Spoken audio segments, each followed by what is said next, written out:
Friends, ಎಲ್ಲರಿಗೂ ನಮಸ್ಕಾರ. ಚಿನ್ನದ ಮನಸ್ಸು ಚಾನೆಲ್ಗೆ ಸ್ವಾಗತ. ಇವತ್ತು ನಾನು ತೋರಿಸ್ತಿರೋ ರೆಸಿಪಿ ಸಂಡೇ ಸ್ಪೆಷಲ್ ಆಂಧ್ರ ಸ್ಟೈಲಲ್ಲಿ ಚಿಕನ್ ಕರಿ ಮತ್ತು ಪಲಾವ್ ಮಾಡೋದು ಹೇಗೆ ಅಂತ. ಹಾಗಾದರೆ ಆಂಧ್ರ ಸ್ಟೈಲಲ್ಲಿ ಚಿಕನ್ ಮಾಡೋದು ಹೇಗೆ ಅಂತ ನೋಡೋಣ ಬನ್ನಿ. ಮೊದಲಿಗೆ ಒಲೆ ಮೇಲೆ ಒಂದು ಪಾತ್ರೆ ಇಟ್ಟು ಎಣ್ಣೆ ಹಾಕಿ ಎಣ್ಣೆ ಬಿಸಿಯಾದ ನಂತರ ಈ ಥರ ಉದ್ದಕ್ಕೆ ಹಚ್ಚಿದಂತಹ ಈರುಳ್ಳಿಯನ್ನು ಹಾಕೋಣ. ಈರುಳ್ಳಿ ಗೋಲ್ಡನ್ ಕಲರ್ ಚೇಂಜ್ ಆಗೋವರೆಗೂ ಚೆನ್ನಾಗಿ ಫ್ರೈ ಮಾಡಬೇಕು. ಹಾಗೆ ನಮಗೆ ಚಿಕನ್ ಕರಿ ಚೆನ್ನಾಗಿ ಟೇಸ್ಟ್ ಬರೋದು. ಈ ಥರ ಗೋಲ್ಡನ್ ಕಲರ್ ಆದಮೇಲೆ ಈಗ ಇದಕ್ಕೆ ನಾನು 1 kg ಚಿಕನನ್ನು ತೊಗೊಂಡಿನಿ. ಈ ಥರ ಸಣ್ಣ ಸಣ್ಣ ಪೀಸಾಗಿ ಕಟ್ ಮಾಡಿಕೊಂಡು ಚೆನ್ನಾಗಿ ವಾಶ್ ಮಾಡಿ ಇಟ್ಕೊಂಡಿದ್ದೀನಿ. ಈಗ ಈರುಳ್ಳಿ ಎಲ್ಲ ಚೆನ್ನಾಗಿ ಕಲರ್ ಚೇಂಜ್ ಆದಮೇಲೆ ಈ ಚಿಕನನ್ನು ಪಾತ್ರೆಗೆ ಹಾಕೊಳ್ಳೋಣ. ಹಾಕಿ ಚೆನ್ನಾಗಿ ಒಂದು ಸಲ ಆಯಿಲಲ್ಲೇ ಚೆನ್ನಾಗಿ ಮಿಕ್ಸ್ ಮಾಡೋಣ. ಈಗ ಇದಕ್ಕೆ ಒಂದು ಸ್ವಲ್ಪ ಅರಿಶಿನ, ರುಚಿಗೆ ತಕ್ಕಷ್ಟು ಸಾಲ್ಟು, ಇವೆರಡನ್ನು ಹಾಕಿ ಚೆನ್ನಾಗಿ ಹಸಿ ವಾಸನೆ ಹೋಗೋವರೆಗೂ ಆಯಿಲಲ್ಲಿ ಚೆನ್ನಾಗಿ ಫ್ರೈ ಮಾಡಬೇಕು. ಈ ಥರ ಫ್ರೈ ಆದಮೇಲೆ ಈಗ ಇದಕ್ಕೆ ಖಾರದ ಪುಡಿಯನ್ನು ಹಾಕೋಣ. ನಾನಿಲ್ಲಿ ಗುಂಟೂರು ಖಾರ ಬಳಸಿರೋದ್ರಿಂದ ಚೆನ್ನಾಗಿ ಕಲರ್ ಬರುತ್ತೆ. ನಿಮಗೇನು ಕಲರ್ ಬೇಕಂದರೆ ಕಾಶ್ಮೀರ್ ರೆಡ್ ಚಿಲ್ಲಿ ಪೌಡರ್ ಇರುತ್ತಲ್ಲ ಅದನ್ನು ಬಳಸಿದ್ರು ಸಹ ಚೆನ್ನಾಗಿರುತ್ತೆ. ಈಗ ಖಾರನ ಹಾಕಿ ಚೆನ್ನಾಗಿ ಫ್ರೈ ಮಾಡೋಣ. ಈಗ ಇದಕ್ಕೆ 2 ಮೀಡಿಯಮ್ ಸೈಜ್ ಟೊಮೆಟೊನ ಹಾಕೊಳ್ಳೋಣ ಕಟ್ ಮಾಡಿಕೊಂಡು. ಈಗ ಮತ್ತೆ ಚೆನ್ನಾಗಿ ಮಿಕ್ಸ್ ಮಾಡೋಣ. ಚೆನ್ನಾಗಿ ಈ ಥರ ಮಿಕ್ಸ್ ಮಾಡಿದ್ಮೇಲೆ ಈ ಥರ ಆಯಿಲೆಲ್ಲ ಬಿಟ್ಕೋಬೇಕು. ನಂತರ ಇದಕ್ಕೆ ಚಿಕನ್ ಕುದಿಯೋಕ್ಕೆ 1 ಗ್ಲಾಸ್ ನೀರನ್ನು ಹಾಕಿ ಚೆನ್ನಾಗಿ ಮಿಕ್ಸ್ ಮಾಡಿ ಒಂದು ಅರ್ಧ ಗಂಟೆಯಷ್ಟು ಕುದಿಯೋಕ್ಕೆ ಬಿಟ್ಬಿಡೋಣ. ಚಿಕನ್ ಆಗಿರೋದ್ರಿಂದ ಬೇಗನೆ ಬೇಯುತ್ತೆ.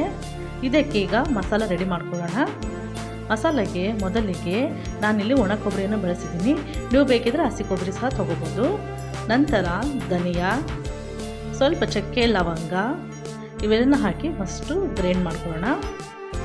ನಂತರ ಇದಕ್ಕೆ ಒಂದು ಸ್ವಲ್ಪ ಬೆಳ್ಳುಳ್ಳಿ, ಸ್ವಲ್ಪ ಹಸಿ ಶುಂಠಿ ಇವನ್ನು ಸಹ ಹಾಕಿ ಚೆನ್ನಾಗಿ ಗ್ರೈಂಡ್ ಮಾಡ್ಕೋಬೇಕು. ಇವೆಲ್ಲ ಗ್ರೈಂಡ್ ಆದಮೇಲೆ ಕೊನೆಯಲ್ಲಿ ಕೊತ್ತಂಬರಿಯನ್ನು ಹಾಕೋಬೇಕು. ಕೊತ್ತಂಬರಿಯನ್ನು ಚೆನ್ನಾಗಿ ವಾಶ್ ಮಾಡಿ ಸಣ್ಣಗೆ ಹಚ್ಚಿದ್ದೀನಿ.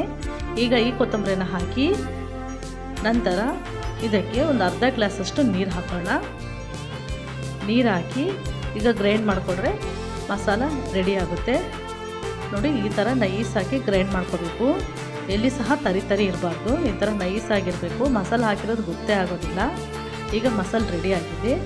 ಈಗ ಚಿಕನ್ನು ಅರ್ಧ ಗಂಟೆ ಆಗಿರೋದ್ರಿಂದ ಚೆನ್ನಾಗಿ ಬೆಂದಿರುತ್ತೆ.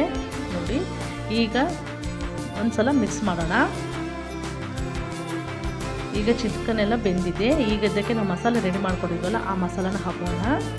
ಎಲ್ಲ ಮಸಾಲನ್ನು ಇದಕ್ಕೆ ಹಾಕೋಣ. ಫ್ರೆಂಡ್ಸ್, ಯಾರ್ಯಾರು ನನ್ನ ಚಾನಲ್ ನೋಡ್ತಾ ಇದ್ದೀರಾ ಅವ್ರು ನನ್ನ ಚಾನಲನ್ನು ಸಬ್ಸ್ಕ್ರೈಬ್ ಮಾಡ್ಕೊಳ್ಳಿ. ಪಕ್ಕದಲ್ಲಿರುವ ಬೆಲ್ ಐಕನನ್ನು ಹಾಗೆ ಕ್ಲಿಕ್ ಮಾಡಿ. ಈಗ ಎಲ್ಲ ಮಸಾಲೆನ ಹಾಕ್ಕೊಂಡು ಇದಕ್ಕೆ ಎಷ್ಟು ಬೇಕೋ ಅಷ್ಟು ನೀರನ್ನು ಹೀಗೆ ಸೇರಿಸ್ಕೋಬೇಕು. ನಂತರ ಚೆನ್ನಾಗಿ ಮಿಕ್ಸ್ ಮಾಡ್ಕೊಳ್ಳೋಣ. ಮಸಾಲೆ ಎಲ್ಲ ಈಗ ಮತ್ತೆ ಕುದಿಬೇಕಲ್ಲ, ಸೊ ಹಾಗಾಗಿ ಮತ್ತೆ ಇನ್ನೊಂದು 10 ನಿಮಿಷ ಮಸಾಲ ಕುದಿಯೋಕ್ಕೆ ಬಿಟ್ಬಿಡೋಣ. ಈಗ ನೋಡಿ, ಈ ಥರ ಎಲ್ಲ ಸುತ್ತ ಎಣ್ಣೆ ಬಿಟ್ಕೊಂಡಿದ್ದಲ್ಲ, ಈ ಥರ ಎಣ್ಣೆ ಬಿಟ್ಕೊಂಡಿದ್ದಂದ್ರೆ ಚಿಕನ್ ರೆಡಿ ಆಗಿದೆ ಅಂತ. ಈಗ ಪಲಾವ್ ಹೇಗೆ ಮಾಡೋದು ಅಂತ ನೋಡೋಣ ಬನ್ನಿ. ಪಲಾವ್ ಮಾಡ್ಕೊಳ್ಳೋಕ್ಕೆ ಫಸ್ಟು ಮಸಾಲೆ ರೆಡಿ ಮಾಡ್ಕೊಳ್ಳೋಣ. ಒಂದು ಮಿಕ್ಸಿ ಜಾರಿಗೆ ಕೊತ್ತಂಬರಿಯನ್ನು ಚೆನ್ನಾಗಿ ವಾಶ್ ಮಾಡಿ ಸಣ್ಣಗೆ ಹಚ್ಚಿದಂತಹ ಕೊತ್ತಂಬರಿ ಹಾಕೊಳ್ಳೋಣ. ನಂತರ ಇದಕ್ಕೆ ಒಂದು ಸ್ವಲ್ಪ ಬೆಳ್ಳುಳ್ಳಿಯನ್ನು ಹಾಕೋಬೇಕು.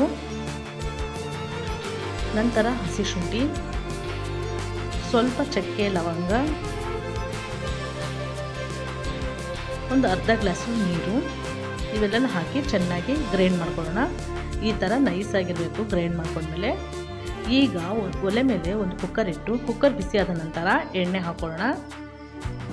ಎಣ್ಣೆ ಹಾಕ್ಕೊಂಡ್ಮೇಲೆ ಆನಿಯನ್ ಹಾಕೋಬೇಕು. ಇಲ್ಲಿ ನಾನು ಯಾವುದೇ ಸ್ಪೈಸಸನ್ನು ಹಾಕಿಲ್ಲ, ಯಾಕಂದರೆ ಮಸಾಲೆಲ್ಲೇ ಎಲ್ಲ ಹಾಕಿರೋದ್ರಿಂದ ಇಲ್ಲಿ ಹಾಕಿಲ್ಲ. ಇಲ್ಲಿ ಹಾಕಿದರೆ ಮತ್ತೆ ಜಾಸ್ತಿ ಸ್ಪೈಸಸ್ ಆಗುತ್ತೆ, ತಿನ್ನೋಕ್ಕಾಗಲ್ಲ. ನಂತರ ಈರುಳ್ಳಿ ಕೆಂಪಗಾದ್ಮೇಲೆ ಈ ಥರ ಮಸಾಲೆ ರೆಡಿ ಮಾಡ್ಕೊಂಡಿದ್ದೆ ಈ ಮಸಾಲನ ಹಾಕೋಣ.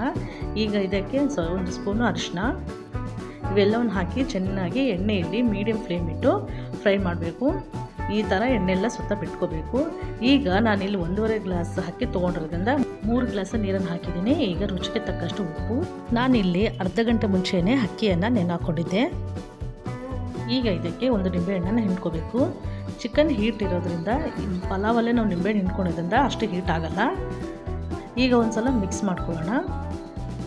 ಈಗ ಚೆನ್ನಾಗಿ ಹೆಸರೆಲ್ಲ ಕುದ್ಮೇಲೆ ಈಗ ಇದಕ್ಕೆ ಮುಂಚೆ ನೆನೆ ಹಾಕ್ಕೊಂಡಿದ್ವಲ್ಲ ಆ ಅಕ್ಕಿಯನ್ನು ಸೇರಿಸೋಣ. ಈ ಎಲ್ಲ ಅಕ್ಕಿಯನ್ನು ಸೇರಿಸಿ ಒಂದು ಸಲ ಮಿಕ್ಸ್ ಮಾಡೋಣ. ನೀರಿಗೆ ಅಕ್ಕಿ ಹಾಕಿದ್ಮೇಲೆ ಜಾಸ್ತಿ ಮಿಕ್ಸ್ ಮಾಡಬಾರ್ದು. ಈಗ ಒಂದು ಸಲ ಮಿಕ್ಸ್ ಮಾಡಿ ನೀರು ಕುದಿ ಹಿಡಿದ್ಮೇಲೆ ಈಗ ಕುಕ್ಕರ್ ಲಿಡ್ಡನ್ನು ಕ್ಲೋಸ್ ಮಾಡೋಣ. ಈಗ ಕುಕ್ಕರ್ ವಿಸಿಲು 3 ವಿಸಿಲ್ ಬರೋವರೆಗೂ ವೆಯ್ಟ್ ಮಾಡಬೇಕು. 3 ವಿಸಿಲ್ ಬಂದಮೇಲೆ ಪಲಾವ್ ರೆಡಿಯಾಗಿದೆ. ಈಗ ತಟ್ಟೆಗೆ ಸರ್ವ್ ಮಾಡಿಕೊಂಡ್ರೆ ಆಂಧ್ರ ಸ್ಟೈಲಲ್ಲಿ ಸಿಂಪಲ್ಲಾಗಿ ಪಲಾವು ಮತ್ತು ಚಿಕನ್ ಕರಿ ಮಾಡೋದು ಹೇಗೆ ಅಂತ ನೋಡಿದ್ರಲ್ಲ ಫ್ರೆಂಡ್ಸ್. ನೀವು ಸಹ ಮನೆಯಲ್ಲಿ ಒಮ್ಮೆ ಟ್ರೈ ಮಾಡಿ ಹೇಗೆ ಬಂತು ಅಂತ ನನಗೆ ಕಾಮೆಂಟ್ ಮಾಡಿ ತಿಳಿಸಿ. ಮತ್ತೆ ಮುಂದಿನ ವಿಡಿಯೋದಲ್ಲಿ ಭೇಟಿ ಆಗೋಣ. ಎಲ್ಲರಿಗೂ ನಮಸ್ಕಾರ.